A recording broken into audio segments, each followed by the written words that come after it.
Right, good evening, everyone. It's so good to be here. And just from me and my family, just to wish every single one of you a very Merry Christmas. And I hope that you experience all of God's goodness and all of God's presence. And just what we've learned now, that there's always more to the story. I really hope that this is a year that you are taken deeper into the story. Now, we know as Christians that Christmas is all about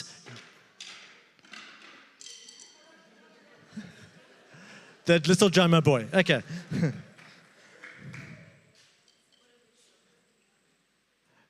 We know that Christmas is all about Jesus, but we also know that one of the things that makes Christmas so exciting is the giving and the receiving of gifts, right? And anyone who says otherwise is lying.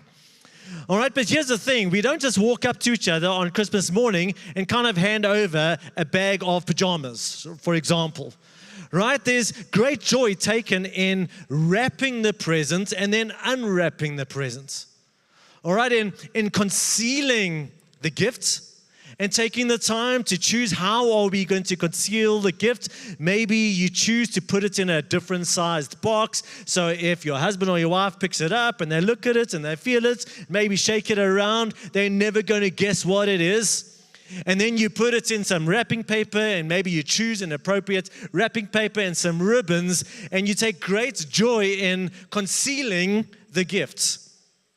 But then equally, there's something super exciting about that moment when you receive the gift and now your imagination starts going. What is inside the gift bag? What is inside the box? And sometimes you start gently with the ribbons, and then some of you want to keep the wrapping paper for next year, so you are very careful and you drive everyone else crazy because they just want you to rip open the present and see what's inside. But at some point, you see what is inside. So there's something incredible about the concealing and then the revealing. Now, we heard right now that there's always something more to the story. And what I hope that all of us can walk away with tonight is that Christmas shows us that there's something more about the story. And that just like there's great joy in allowing the gift to be slowly revealed to us, I hope that we can see that the Christmas story reveals something to us about who God is. And that if we're going to take the time to look beyond what is concealed and take the time to, metaphorically unwrap the present and take the bow off and just enjoy the process of seeing inside, that we will see that Christmas reveals something about who God is and what He has done. And so, there may be a couple of things concealing Christmas to us, concealing who God is. And maybe for some of us, and as I mentioned, it is super exciting to be giving and receiving gifts, but if all we do is stop there, if Christmas is only about the presents, it's only about the tree, it's only about the family meals, it's only about the food, then it's kind of like receiving a gift and never unwrapping it. All right, and the true meaning of Christmas is concealed from us. And there are others of us who might be here tonight who, if we're honest, man, it's been a tough year. And whatever the pain, whatever we're experiencing today, whatever the challenges of this year, some of this pain and some of these challenges have a way of really disguising God to us. We start doubting Him. We start asking questions. God, are you even there? And so for some of us, our pain and our challenges are concealing God to us. But what I hope God does for us this evening is that as we look at how Christmas reveals God to us, that you start to see Him and you start to see the true gift of Christmas. The way the Apostle John says what I'm about to say is, he tells the Christmas story quite differently to the standard Christmas narrative that we know from Matthew and Luke. And he says this in the middle of the way he told the story. He says, no one has ever seen God, but the one and only Son, who is Himself God and is in closest relationship with the Father, He has made Him known. What John is saying is, Jesus makes God known. And as we understand how Jesus came to us in the Christmas story, He is going to make God known. He's going to reveal God to us. And so I've got 5 thoughts for us this evening. And each thought is kind of like a layer of unwrapping some of that wrapping paper or some of those ribbons. And hopefully we will see Jesus more clearly this evening. And the first layer we're going to talk about is this: the Christmas story reveals a God who is involved in our lives. You know, at the time that Jesus came into this world, there were a lot of other Roman gods, a lot of other Greek gods. And if you know anything about those stories, and these gods were kind of up there in their God world, and they would kind of do their big deeds of war and adventure and love. But they were not involved in the individual lives of their worshipers. I've mentioned to you a number of times that probably my favorite Christmas movie is the movie Elf with Will Ferrell. And yes, it is. He's a silly comedian, and it's a silly movie. And the heart of the movie is that he grows up in the North Pole, and he thinks he's an elf, except most elves are this big, and he's like 6'5". And at some point, it dawns on him that he's not an elf and he's a human being. And now he wants to go find his family. So he finds out they're in New York, so he goes to New York, and after a long process, he finds his father. And he's so excited to find his real dad, only to find out his dad is an uninvolved dad. He's so busy at work. He's so involved in the industry.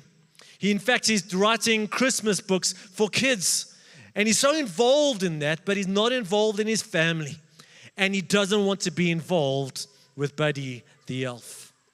And some of us, we've experienced that in relationships, whether it be our moms or our dads or our spouses or someone who's important to us. And they disappoint us because of their lack of involvement. And then what we do is we put that onto God.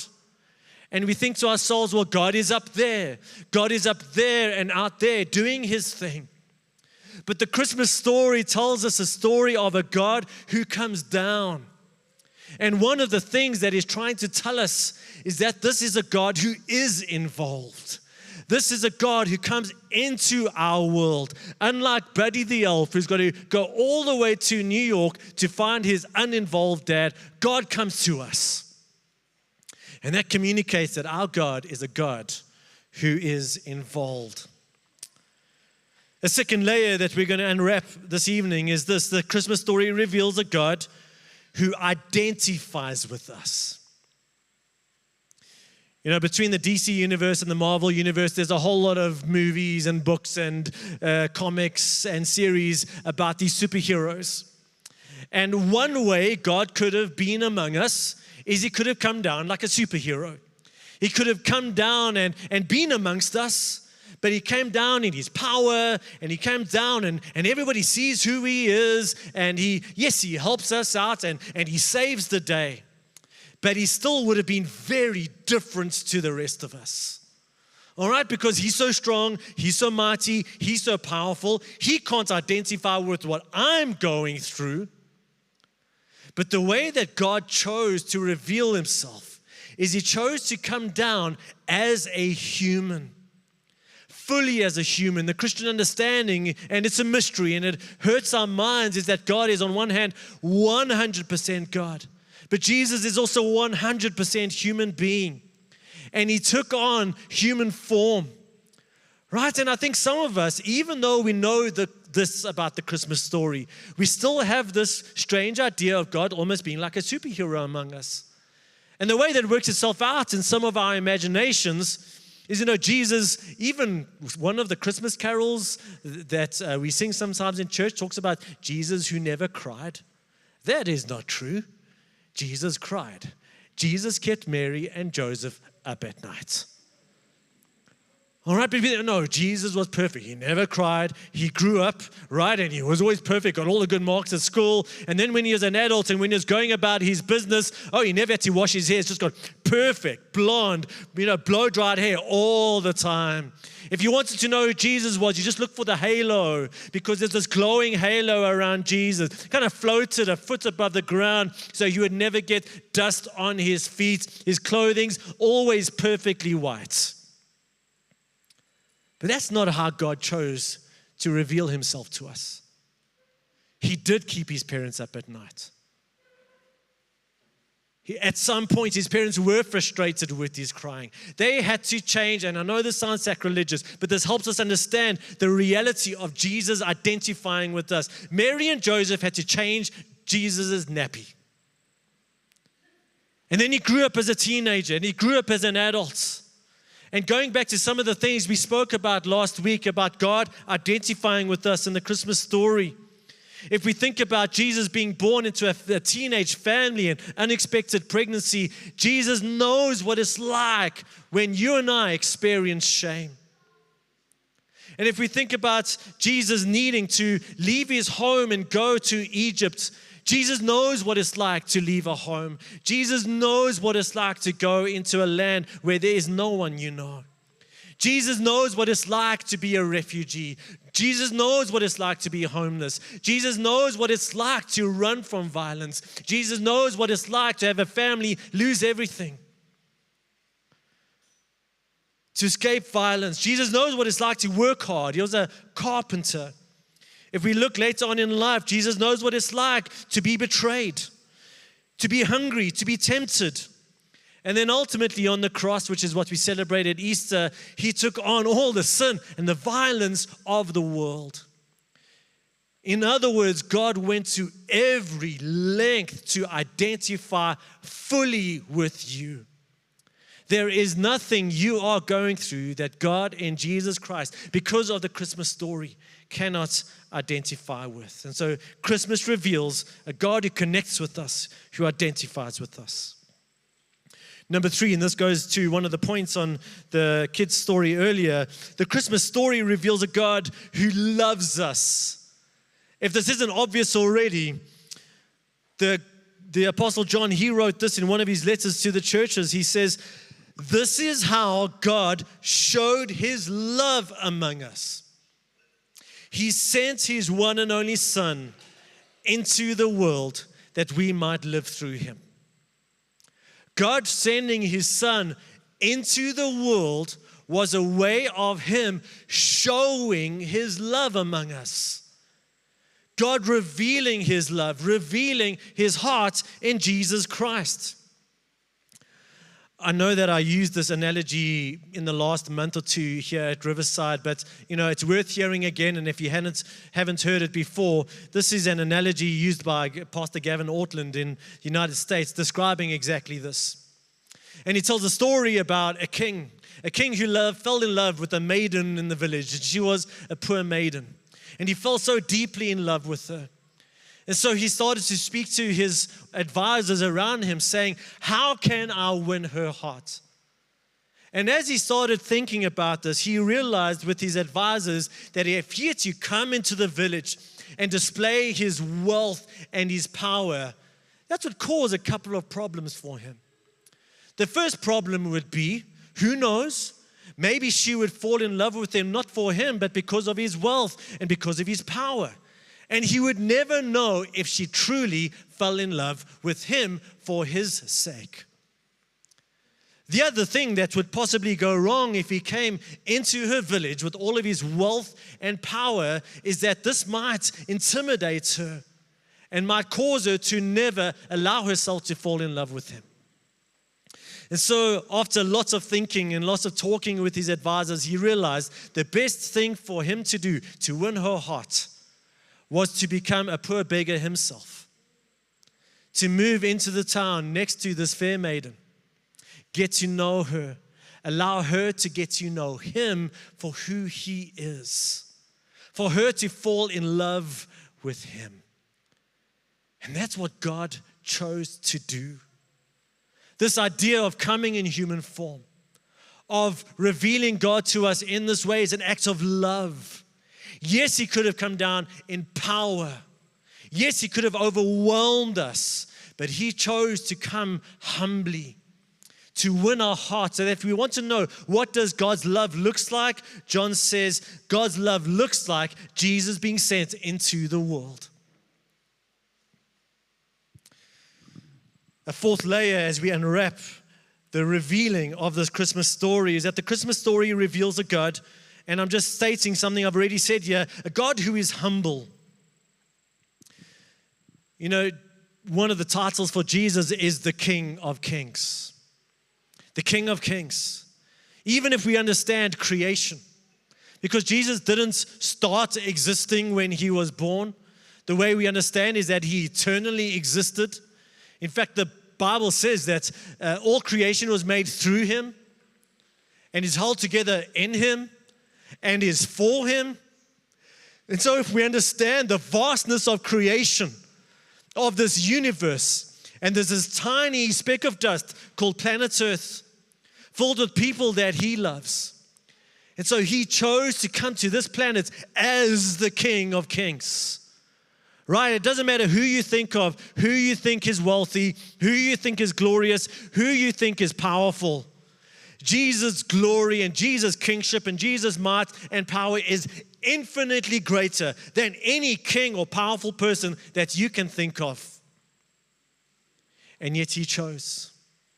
He chose to not come down in power. He chose not to come down flexing his muscles. He chose to come down in human form. He didn't come to Rome.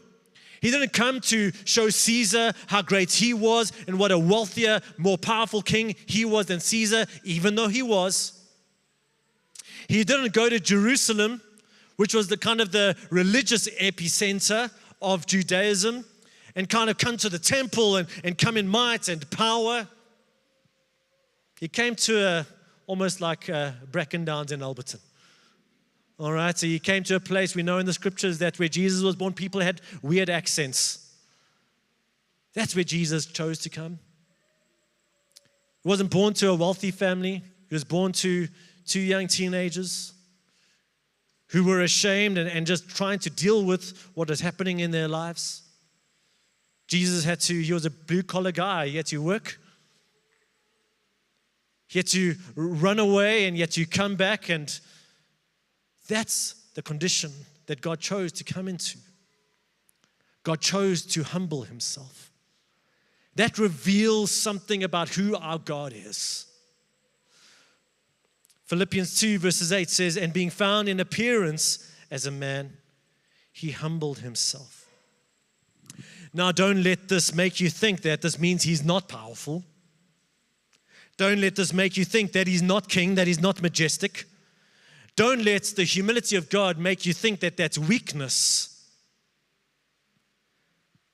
If anything, Jesus remains to this day the King of Kings, and the time will come where every knee will bow and every tongue will confess. But God chose to reveal himself in humanity, in humility. And then number 5, the Christmas story reveals a God who is committed on mission.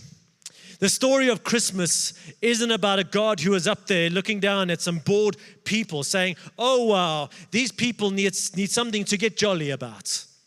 These people need an extra holiday. These people need to spend more money. These people need to make more movies and write more books and sing more songs. So I'm going to come down and give them a reason to get more jolly and to get more festive and to get all excited." That's not what God did. The scriptures say that Jesus chose to come to earth before the foundation of the world. This is plan A for God. The reason why he chose to do this is because he understood that we needed him and his life and his love and his saving power more than anything else. You see, there's something glorious about humanity. If we look at the cities we've built, if we look at the technology that we've been able to discover and create, if we look at some of the buildings that we've made, if we look at some of the beautiful art pieces that we've been able to paint, and I'm not talking about a guy sticking a banana on a wall. If you know, you know.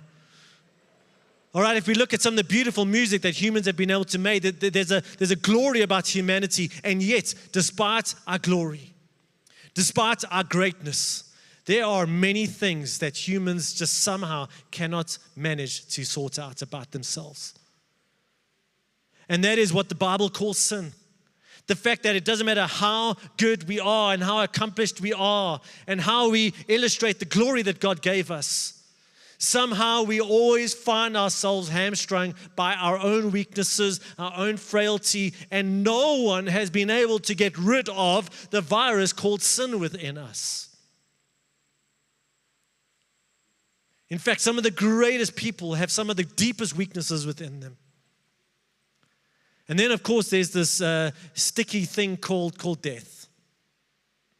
And as much as we buy face cream and as much as we try all of these ways to extend our lives, at the end of the day, humans have been able to find nothing to deal with the inevitable. And so God, because He's committed on mission, He came into our deepest need. That part of the human condition that you and I cannot do anything about. The sin in our lives, the weakness and frailty that somehow always causes our downfall. And the death that you and I will inevitably face. God Himself came to live the life that you and I could never live. He came as the perfect human being, living out the fullness of God's plan for humanity. And He took on death and He won. Christmas represents a God on mission. A God who intentionally came and humbled Himself because of love, revealing the kind of God who He is. But make no mistake, this is a God with purpose and a God with mission. Paul writes this in 1 Timothy 1:15. Here is a trustworthy saying that deserves full acceptance. Christ Jesus came into the world, that's what Christmas is about, to save sinners. And the Apostle Paul, by the way, wrote these words, of whom I am the worst. I could say those words. Maybe you too can say those words. Now, there could be so many more points.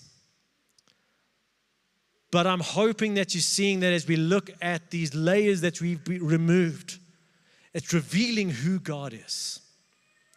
It's revealing the kind of God behind Christmas. That the Christmas story reveals a God who is involved in our lives, who identifies with us, who loves us, who is humble in His nature, and who is committed on mission.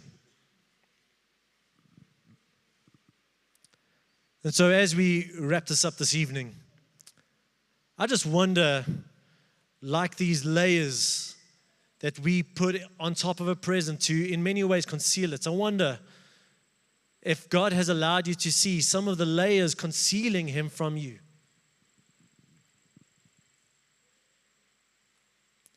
Maybe you've recognized in your own heart, man, I have made Christmas all about this commercial thing.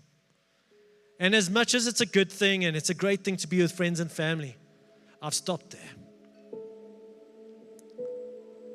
Or maybe, yes, I've got some of these sentimental ideas of God. And for me, Christmas is, this cute little baby Jesus. And I've just stopped there. And maybe that's concealed the King of Kings from you. And you haven't seen the majesty and the glory of God. Or maybe you haven't fully appreciated just how God chose to come into your world.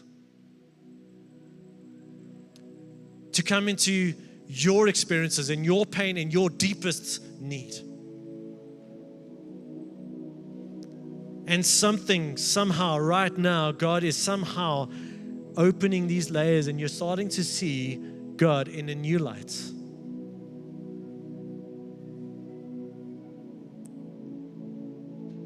I wonder if you had to write that down in a sentence in your own mind or on a phone or in a journal. How would you describe the revealing that is happening in your heart right now? What are you seeing that you haven't seen before? Maybe close your eyes and just pray it out to Jesus. Jesus, here's a revelation, a revealing. Here's something new that I've never seen, I've never noticed. And because of that, Jesus, you're more glorious, you're more beautiful, you're more powerful, you're more real.